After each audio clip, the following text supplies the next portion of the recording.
All right, this is the last video on chapter 16 in Burge over acids and bases.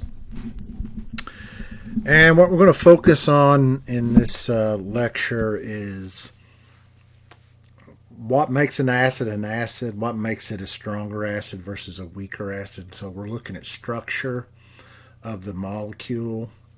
And we're also going to look at acid-base properties of salts. Both of these ideas are required in order to understand buffers in the next chapter. So we've done the mechanics. We know how to do an equilibrium problem. We've done Ka, Kb, POH, pH, and so forth. And now we want to talk about the structure of the molecule that gives rise to acidic properties. And then we want to talk about those salts.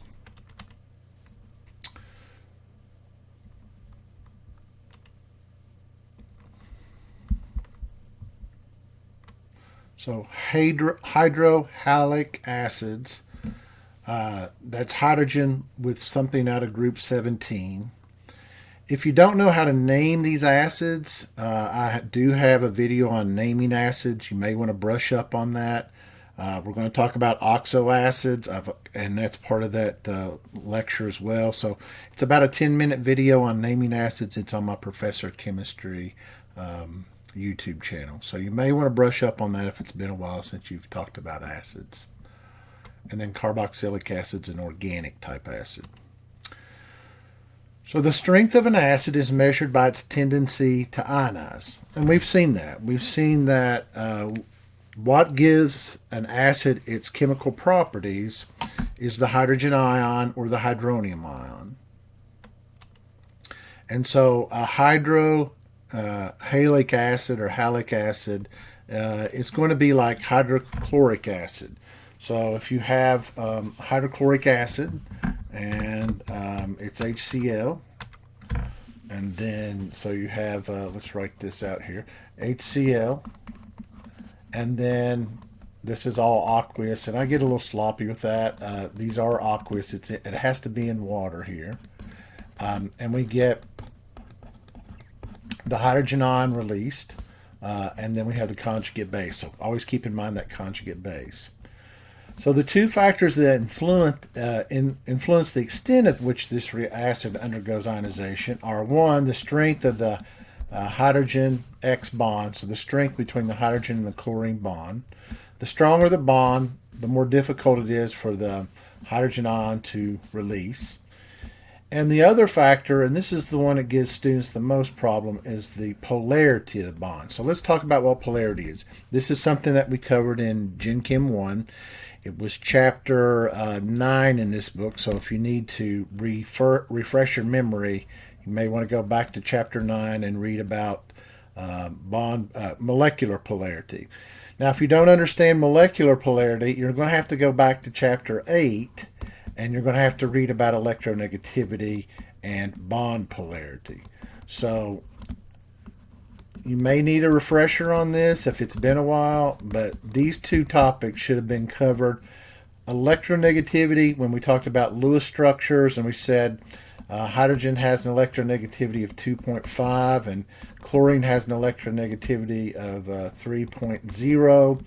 So the difference here is this is 2.1. So the difference here is 0.9, and so that tells us that this is a polar bond and that the electrons are being pulled to the more electronegative chlorine. And that's why it's easy for this hydrogen to pop off as a hydrogen ion, leaving its electron behind with the more electronegative chlorine. So I don't know if you remember that, but that was important. And then what chapter 9 does is, if we look at the hydrochloric acid again, and we know the electrons are being pulled towards the chlorine, this is a linear molecule, so this is what we mean by bond polarity. There's not going to be much electron density around the hydrogen. Most of the electron density is going to be around the chlorine, since it's more electronegative. And because this is linear, this molecule itself has a slightly positive or partially positive end and a partially negative end. And that's what these sigmas represent, lowercase sigmas.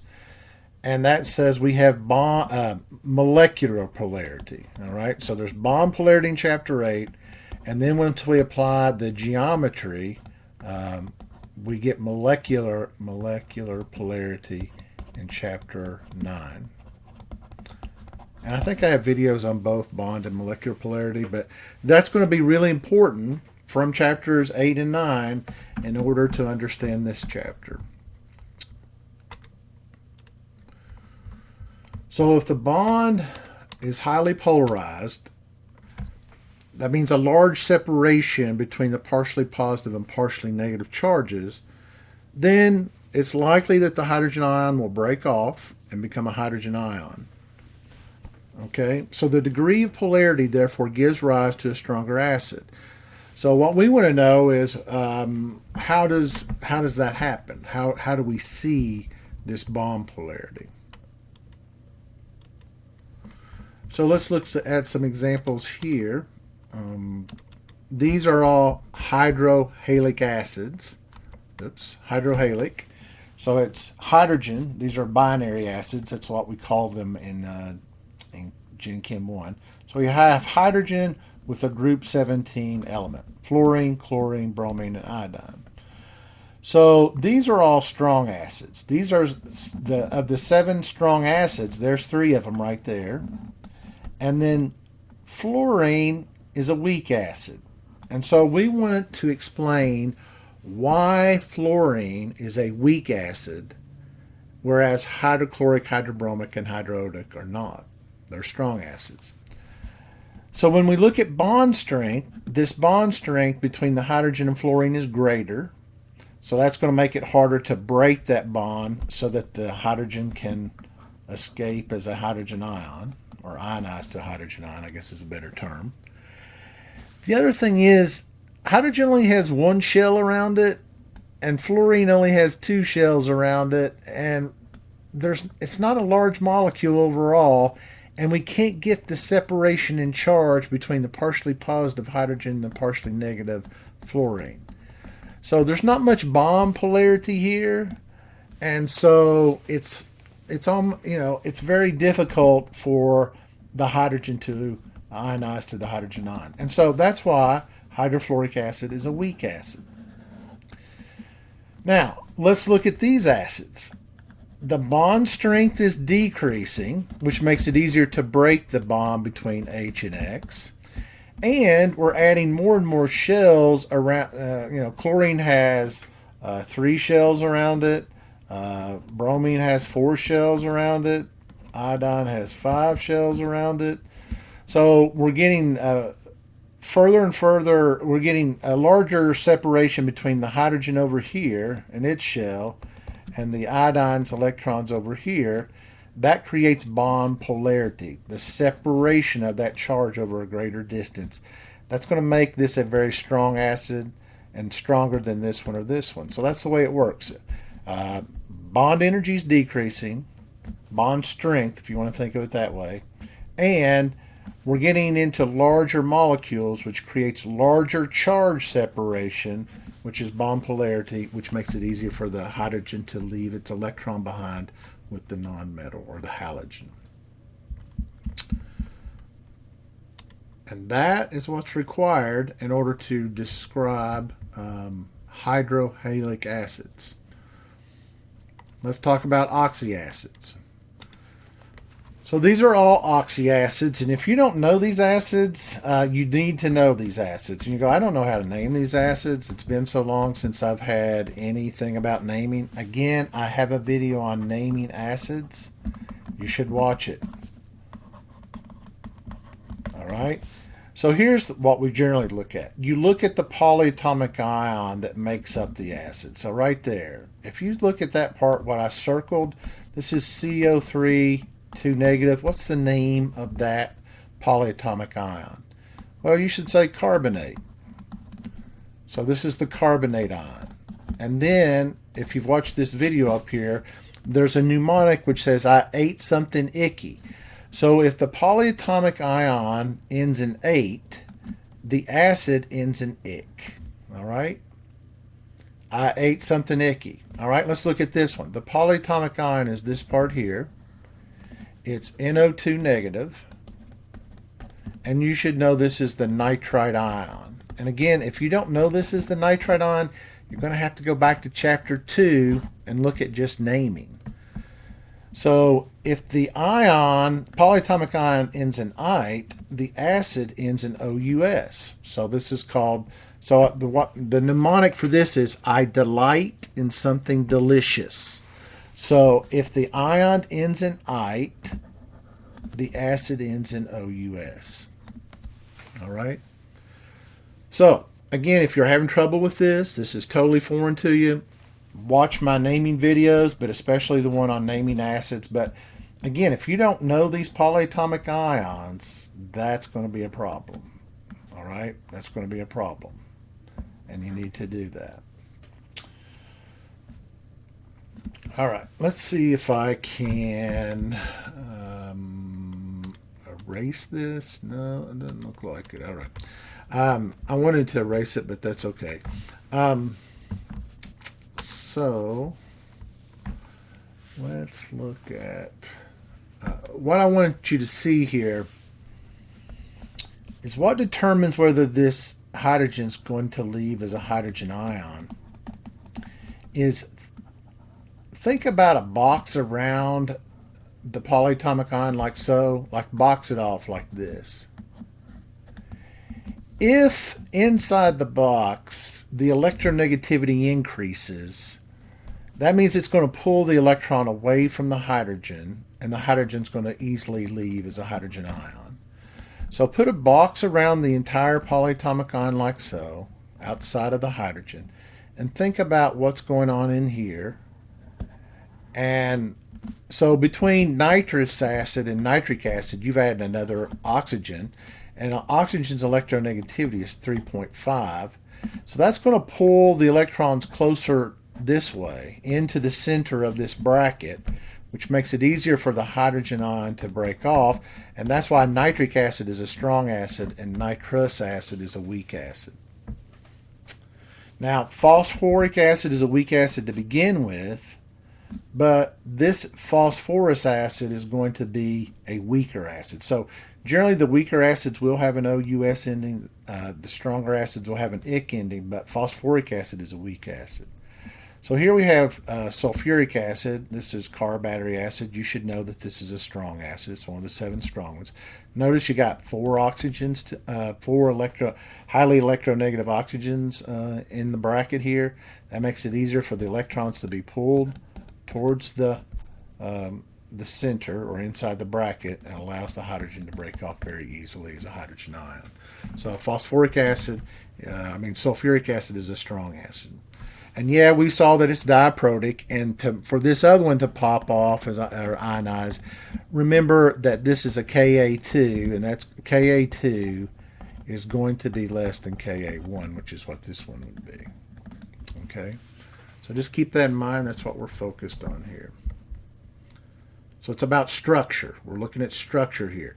For hydrohalic or binary acids, it's about bond strength and polarity. When we talk about oxyacids, it's about really, you can talk about it in 2 different ways. One is about oxidation numbers, and the other way is just to say, does the electronegativity increase within the bracket? So I'll talk about oxidation number, and this is a little bit more difficult way to do it, but I guess it's worth talking about here. So let's look at what we have here. We have chlorus. We have chloric acid and bromic acid. Okay, chloric acid and bromic acid. So as far as it says, oxyacids having different central atoms that are from the same group have the same oxidation number. So the oxidation number, I don't know if you remember this. This is, again, a topic from Chapter 4 in this book from Gen Chem 1. But the oxidation numbers of each one of these oxygens is -2. And the oxidation number of the hydrogen here is a +1. So for this to be oxidation neutral, which it should be, it's a neutral compound, that means this has to be a +5. So a +1 and a +5 is +6, and these are all -2. So if you add those together, we get 6 minus 6, which is equal to 0 for the total oxidative states. That's what it should be for a neutral compound. So the same thing is over here. This is -2, this is -2, this is -2, this is a +5, and this is a +1. We add them up, it's neutral. So it says oxyacids having different atoms that are of the same group of the periodic table that have the same oxidation number. Which one of these would be stronger? And what would you guess the answer to be? Well, since acid strength increases with increasing electronegativity, this one's more electronegative than bromine. Then this is going to pull the electrons in closer to the center, which makes it easier for this hydrogen ion to ionize. So this is going to be a stronger acid than this. So it's based on the electronegativity of the central atom if all things else are being equal. You go, I don't know electronegativity. You got to go back to chapter 8, and I do have videos on this too, but you have to know electronegativity. And what I tell my students when they take my Gen Chem 1 class, you should just memorize hydrogen. Hydrogen's 2.1, and then carbon is 2.5, and then sulfur is 2.5, and then nitrogen is 3.0, chlorine is 3.0, and then oxygen is 3.5, and fluorine is 4.0. They come up so frequently, I think you should memorize those if you haven't done so already. But chlorine, so electronegativity increases as you go across the periodic table, it increases, and it decreases as you go down. So bromine is lower on the periodic table than chlorine, so its electronegativity is going to be less than chlorine's, so that makes this a stronger acid. So if everything's equal, all oxidation numbers, the more electronegative central atom is going to be the stronger acid. All right. So that's what they say on this slide. If we move to the next slide here,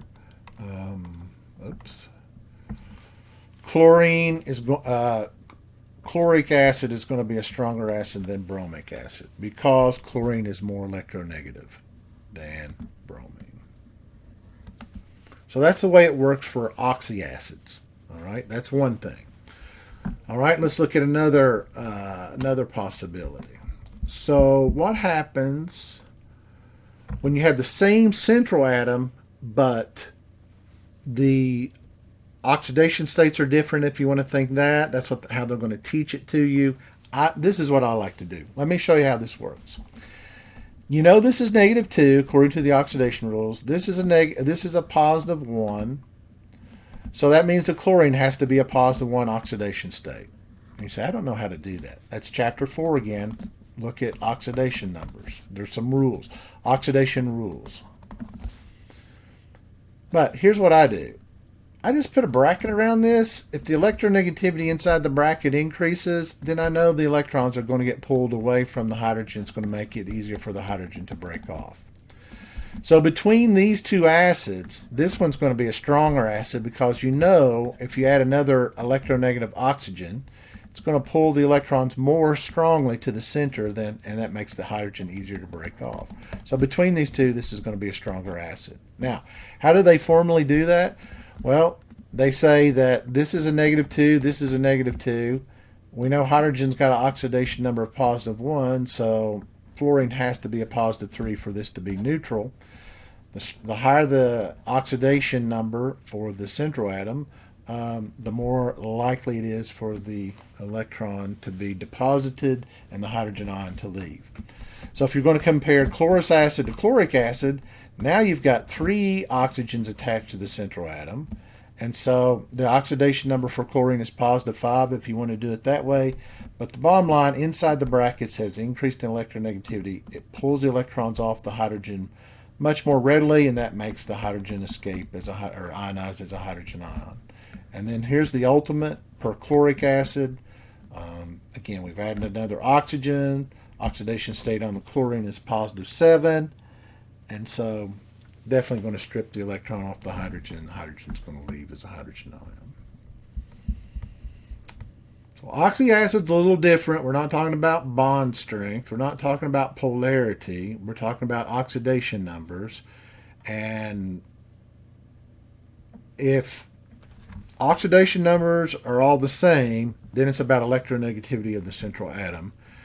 If oxidation numbers change and the central atom remains constant, like this one where the chlorine's the central atom, then you can do it two ways. The higher the oxidation number on the central atom, the stronger the acid, or the more electronegative in the brackets, the stronger the acid. It's going to make it easier for that hydrogen ion to leave.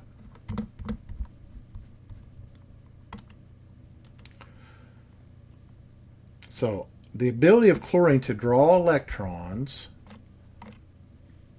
away from the OH group, thus making the OH bond more polar, increases the number of electronegative oxygen atoms attached to the chlorine. So what they're saying here, I guess this is something to think about too. So when we're looking at an acid, so you know that sodium hydroxide is a strong base, NaOH. This is called a metal hydroxide. Some people like to think of acids as a non-metal hydroxy group, non-metal hydroxide. So it's non-metal and then the hydroxide. Non-metal, all this part here, and then the hydroxide. So non-metal and then the hydroxide. But what we just saw is they're just summarizing what we saw on the last page, which is chlorine here has an oxidation state of positive 7. It's a lot more electronegative in this part. So that's going to be the strongest acid. Down here, the oxidation state of chlorine here is just a positive 1. So it can't pull the electron away from the hydrogen as easily. And so this is your weakest acid. So it is based on oxidation number, but it's also easy to see if you just bracket this part, does the electronegativity increase inside the brackets or not? And if it does, then it's easier for the hydrogen to leave as an acidic hydrogen. It's not hard, it's pretty easy, but those are the rules and you need to know those rules. So let's see how you do. This is worth just as much on a test as any other problem, and it's quick, right? So it says predict the relative strengths of the oxyacids in each of the following groups. So you notice these all look the same. The only thing that's changing is the central atom, but they're all out of group 17. So which one's more electronegative, chlorine, bromine, or iodine? And you look on the periodic table, and chlorine is here in period 3, and then bromine's right below it, and then iodine. And so we would expect the HIO, this is called hypoiodous acid, would be less than hypobromous acid, which would be less than hypochlorous acid. Again, it's based on electronegativity here.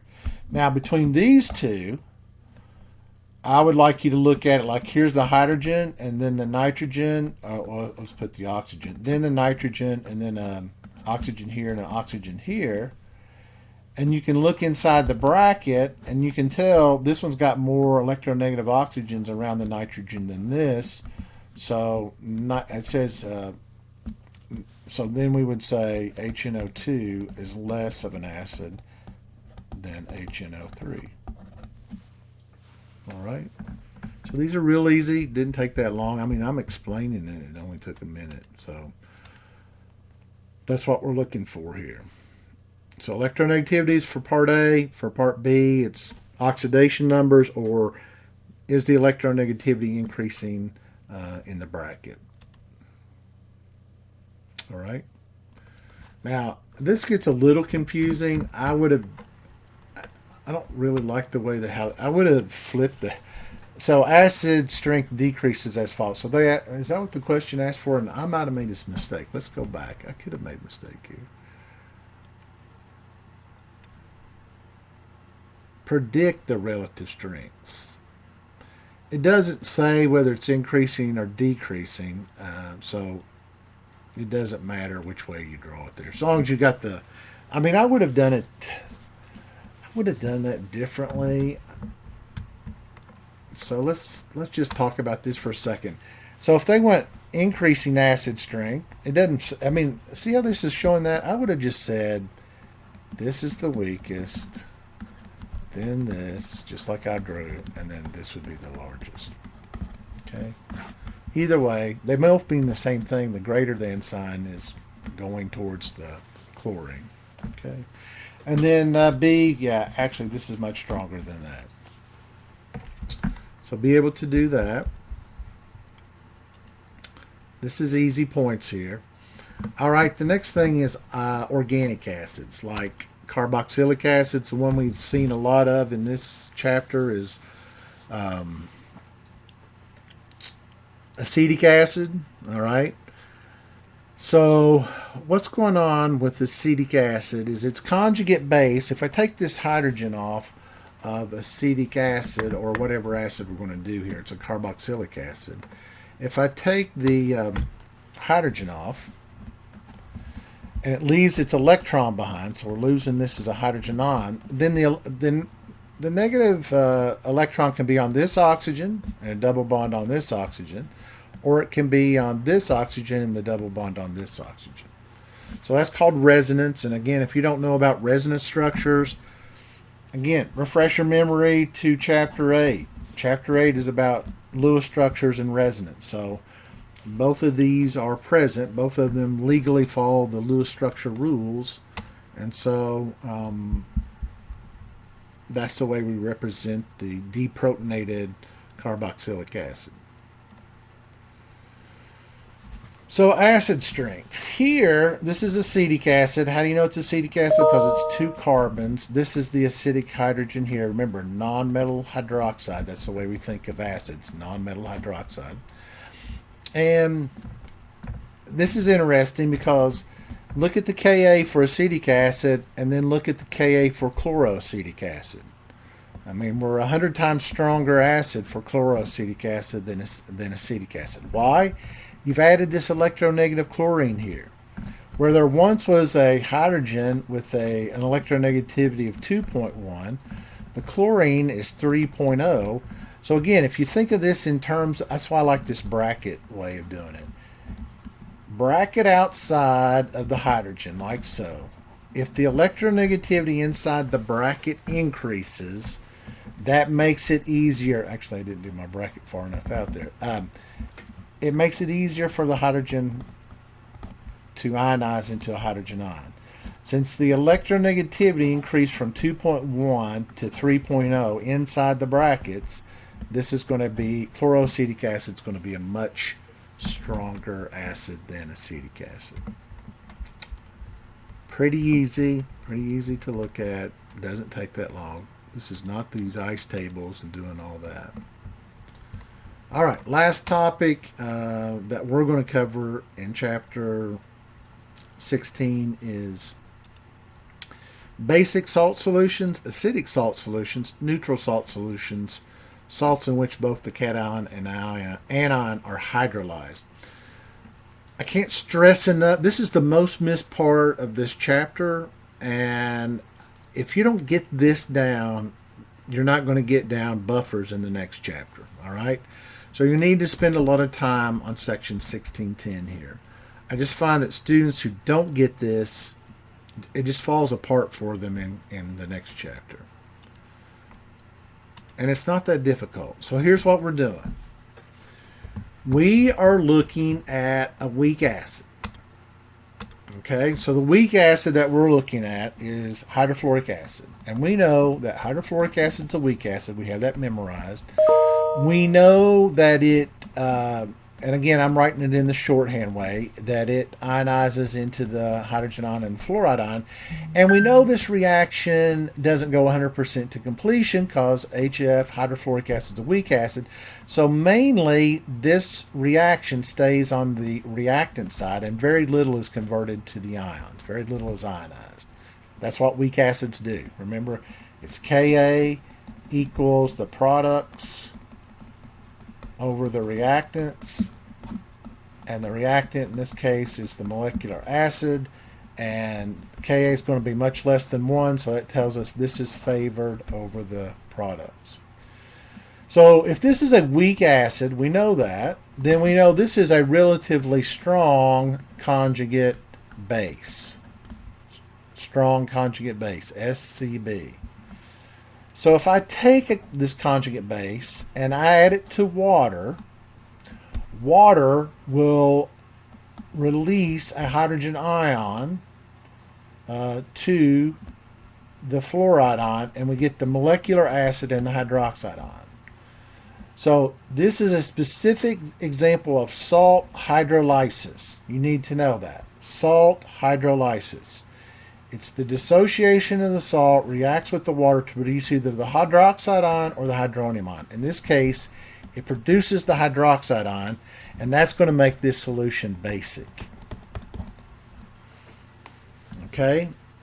So it's the conjugate base of a weak acid, when added to water, will accept the hydrogen ion from the water and produce the hydroxide ion. So you say, how does that look in real life? Well, it's like sodium fluoride. I think we've used this as an example. When I put this in water, it completely dissolves into sodium ions and fluoride ions.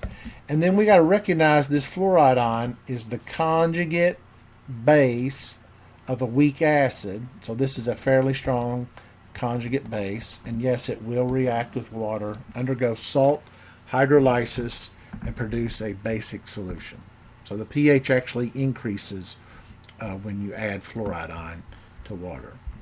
pH increases, goes above 7.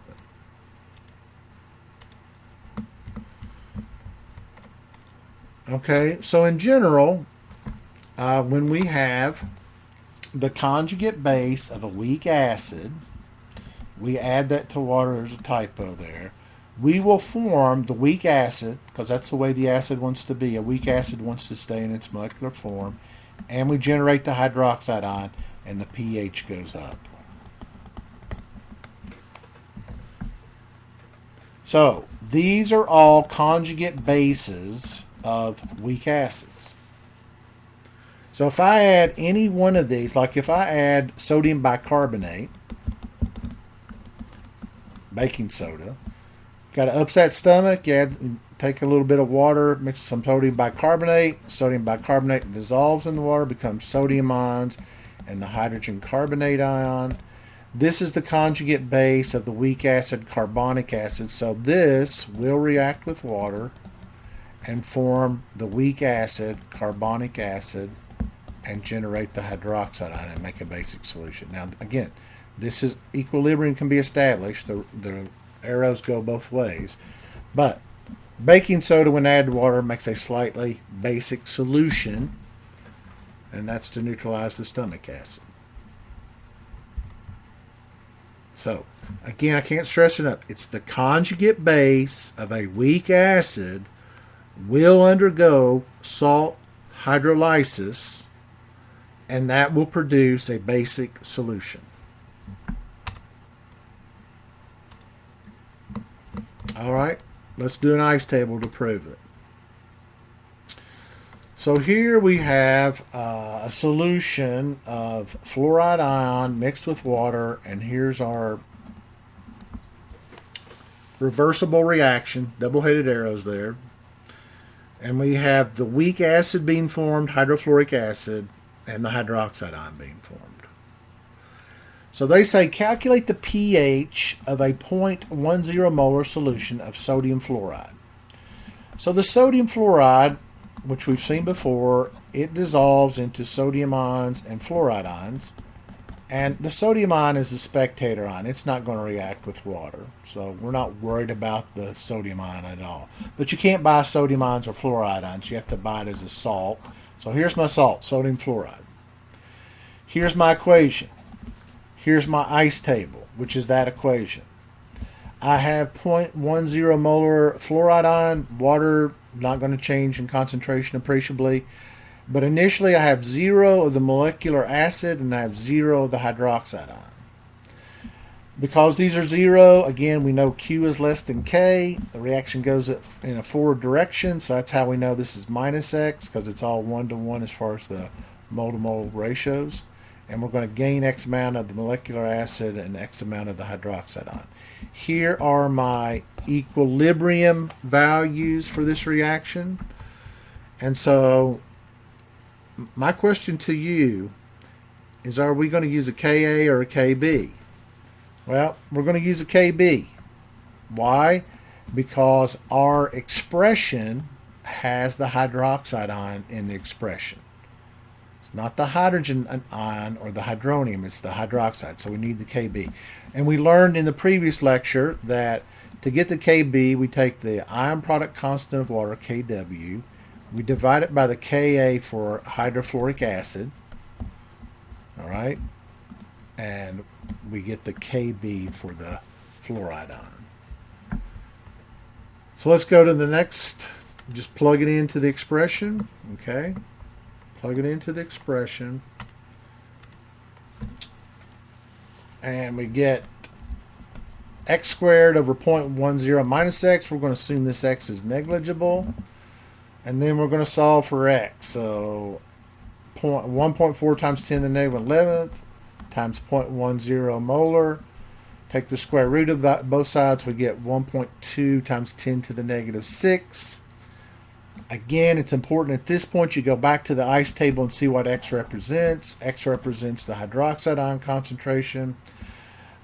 We take the negative log.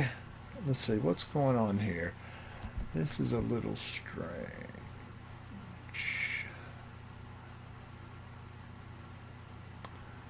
Yeah, I don't really care for this. You just take the negative log of that.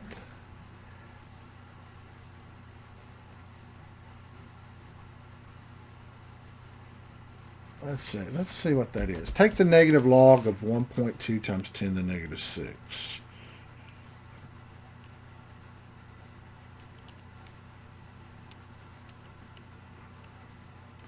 And you get 5.92. Oh, I know what it is. Okay, so here's what's going on. This is a little tricky here. Because this is pretty close to, there's water present in this solution. So what we have is we had the fluoride ion. It reacts and forms HF plus the hydroxide ion. But because water is present in the solution and the hydroxide ion concentration in pure water is 1 times 10 to the negative 7th, we've had to add that to this negative log. Because this is pretty close to, we're within a tenth here, right? So we do have to add water into our calculation. The hydroxide generated by the water itself. So that gives us a total pOH of 5.95. We subtract that from 14, and that gives us the pH. So the pH is 8.05. Okay, the pH is 8.05. So this one's tricky. Let me just say again what's going on here. Let's go back to the ice table.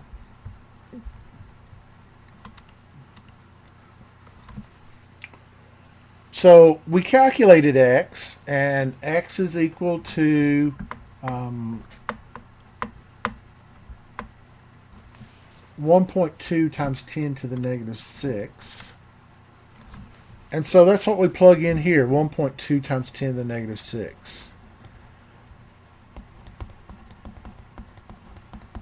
But pure water has a hydroxide ion concentration of 1 times 10 to the negative 7th. So that's going to affect this value here, 1.2, the 0.2 part. So we have to take into account the hydroxide ion contributed by the water. And so when we do that, that's why you see we got to take what we solved for here plus the water, add those together, and take the negative log of that to get the 5.95. Don't stop there, though. This would be one of the multiple choice answers, but they're not asking you for POH. They're asking you for pH. So 14 minus the 5.95 gives you the pH. So just be careful with that.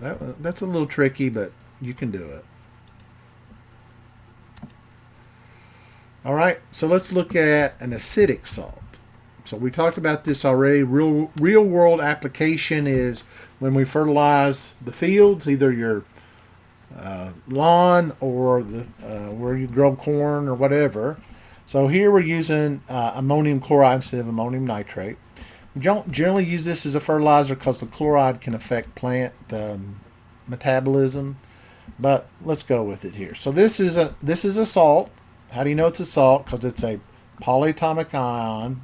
This is positively charged with a chlorine negative ion. This salt completely dissolves in water. How do you know it completely dissolves? Because in chapter 4 again, there's these things called the solubility rules, and it says that anything that contains the ammonium ion is water soluble.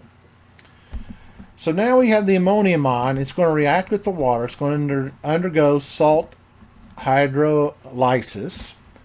So what does that mean? That means this is going to donate a proton to the water, and the water is going to become the hydronium ion, and then what's left over is the weak base ammonia. And again, this happens because ammonia wants to stay in its molecular form. It does not want to ionize into the ammonium ion. So again, the reason why this happens is because this is the conjugate acid. This is the conjugate acid of the weak base, which this is the weak base. So notice this makes this solution acidic. So the pH is going to drop. The pH is going to be lower than 7, and you're going to form an acidic solution. So this is called an acidic salt, whereas the other one was a basic salt. So we can do the same type of calculation that we just did previously, and let's show you how that works. So we have a 0.10 molar solution of ammonium chloride. There's its chemical formula. Here is the reaction. The chloride has no effect. The chlorine is not going to react with water and form hydrochloric acid plus the hydroxide ion, because this is a strong acid, hydrochloric acid. So this reaction doesn't happen. We're not interested in the chloride whatsoever. What we're interested in is the ammonium ion. So the ammonium ion does undergo hydrolysis with water, forms ammonia and the hydronium ion. And so here's what the expression looks like. And you notice in the expression, you have the hydronium ion. This tells you it's a Ka, not a Kb. It's not a Kw. It's not a, it's a Ka. So how do we determine the Ka? Well, Ka is equal to Kw, which you have memorized, divided by the Kb for ammonia, which is 1.8 times 10 to the negative fifth. So now we have the Ka for the ammonium ion. That's what we just calculated. Here it is. This is what this expression shows. So we do an ice table. We got this initially. We have 0 of the ammonia. We have 0 of the hydronium ion. So Q is definitely less than K because Q is equal to 0. This reaction is going to go in a forward direction. That's how we know this is minus X, this is plus X, and this is plus X. And again, there's no coefficients here. If there had been a 2 here, then you'd say minus 2X. But because there's no coefficients in front of the ammonia or the hydronium ion or the ammonium ion, it's all 1 to 1 to 1, right? So we've done enough ice tables now that we know what we're going to do is we're going to take these values and plug it into the expression. So let's do that. Okay.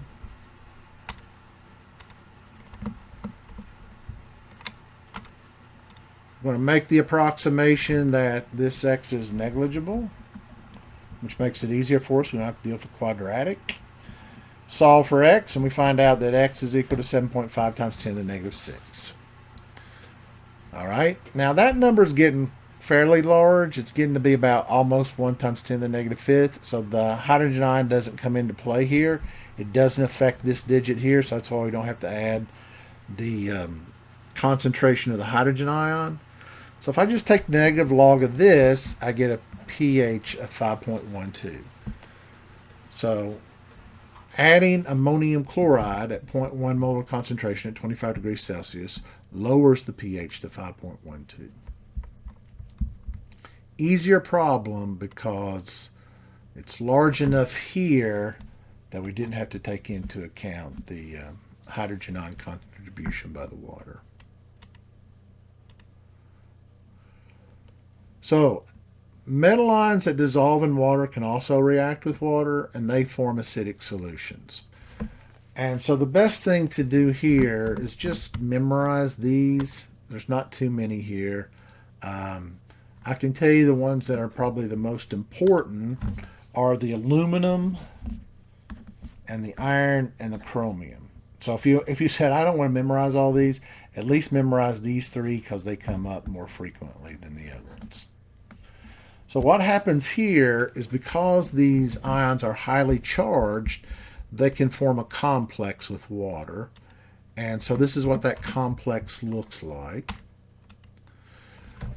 So notice what's happening here. The oxygen is partially negative and the hydrogens are partially positive. We learned that from chapter 9. So the oxygens are attracted to this highly positive positive charge on the aluminum. And this is hydrogen bonding here. So we've talked about hydrogen bonding in Chem 1. So there is an attraction between this hydrogen and this oxygen. And that's what this dotted line represents. This is called hydrogen bonding. So here is aluminum with 6 waters attached to it. And it's got a 3 positive charge. And so what happens is one of the water molecules loses its hydrogen to this water molecule. Now we have this complex and the loss of a hydronium ion. And so that's how we get an acidic solution. So see what's happened? The hydrogen ion left its electron with the aluminum because the aluminum is 3 positive and it's pulling the electrons inward, all directions. And so this hydrogen then attaches to the water and we get the hydronium ion and it makes an acidic solution. So this is called acidic salt solution with metal ions. And the reason why it happens is because that metal is so highly charged.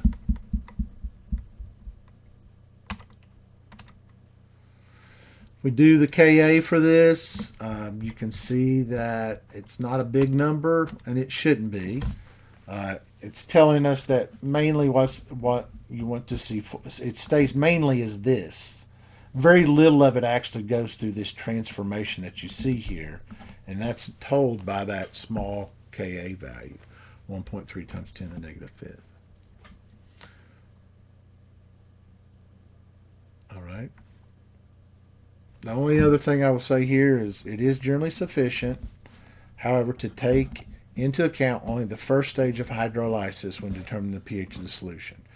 Could it happen over and over again? Absolutely. But look how small the first Ka is. The other ones are going to be even smaller.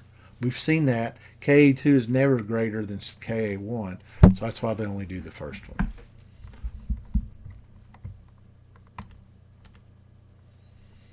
Neutral salt solutions. We've stayed away from where both the Ka of the conjugate base, the Kb of the conjugate base and the Ka of the conjugate acid. What happens when both substances are from weak acids and bases? Like, for example, what if I have NH4F? All right, ammonium fluoride. You know the ammonium ion is derived from the weak base ammonia, and you know the fluoride ion is derived from the weak acid HF. So the question is, if I add ammonium fluoride to water, is it going to make an acidic solution or a basic solution? That's the question. Which one of these dominates? Does the Ka of this dominate over the Kb of this? That's what we need to find out. Notice group 1 and group 2 metals do not affect pH like sodium. Sodium doesn't undergo salt hydrolysis. Neither does barium. Anything out of groups 1 and 2 do not undergo hydrolysis. So we don't worry about those. They're neutral. So if you don't want one of the substances contributing to the pH, then maybe you use something like sodium fluoride. Sodium has no effect on the pH. Only the fluoride has the effect on the pH because it's the conjugate base of a weak acid. All right, so let's look at the next slide. So neutral salt solutions, similarly, anions that are conjugate bases of strong acids do not hydrolyze to any significant degree. Consequently, a salt composed of a cation of a strong acid, a strong base, and an anion of a strong acid, such as NaCl, produce a neutral solution. Makes sense, right? Neither one undergoes hydrolysis, so therefore, neither one affects the pH. So here's some examples of neutral salt solutions. If you see these, then these will not affect the pH of the salt solution. So you may want to focus on this. Like I said, I'm not as interested in this one. If you want to memorize it, fine, to be complete. The rest of these, though, they're pretty much fair game. All right, these don't affect anything. These don't affect anything. These are conjugate bases of strong acids like HCl, HNO3, HClO4, which is perchloric acid. You know these are strong acids, so their conjugate bases are very weak. These are the conjugate acids of strong bases: lithium hydroxide, sodium hydroxide, barium hydroxide. These are conjugate bases of weak acids. These affect pH. They're going to make a basic solution. The cyanide is going to accept a hydrogen ion from the water, and that's going to produce the hydroxide ion. All right. Same thing here. These are all going to, the top ones are all conjugate acids of weak bases. These are going to make, so the ammonium ion, when given a chance, is going to react with water and form ammonia, plus the release of the hydrogen ion, making an acidic solution. So spend a lot of time on this slide. Make sure you understand what's going on here. It's important that you can look at a salt and be able to tell me, is that salt solution going to be acidic or basic? Because we're going to be using these salts along with a weak acid or weak base in the next chapter to make a buffer. Can't stress this enough. This is really important in order to do the next chapter. So here's your examples. If you can get through these examples fine, then you understand what we've been talking about and you're ready to move on to the next chapter. So lithium iodide, that's what this one is. This first one is lithium iodide. Does either one of those undergo salt hydrolysis? And the answer is no. Because lithium, if it did, it would generate lithium hydroxide. That's a strong base, so that's not going to happen. And iodine, if it reacted with water, it would form hydroiodic acid, which is a strong acid, so it doesn't happen.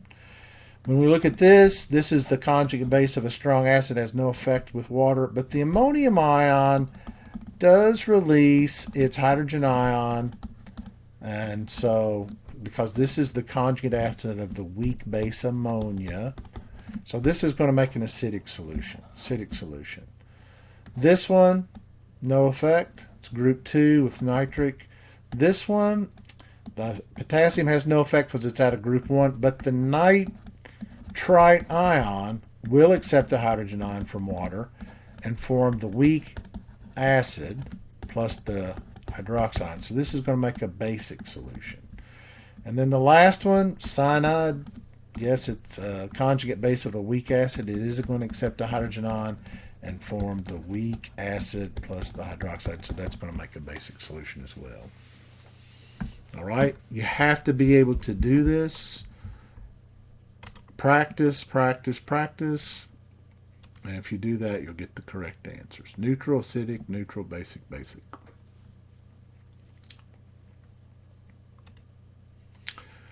Okay, when both salts